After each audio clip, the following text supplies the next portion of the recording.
Hello, traders. FX Pip Collector here. Today is Thursday, July 31st, and this is my analysis for the pound US dollar, and we are on the 4-hour time frame.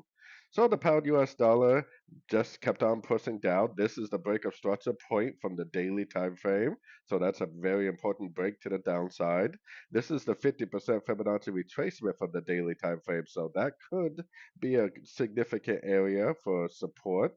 Now, for me personally, until it takes out this high right here, that would tell me that this move down is over. So it could go up, but if it doesn't take out that high, then it is still in a downtrend, and we kind of need to assume anything we see to the upside is likely just a pullback to the last wave down. So if I take it down to the 1 hour time frame, I can show you that if it takes out this structure, then I'll know that that 4 hour time frame, this whole downtrend is complete.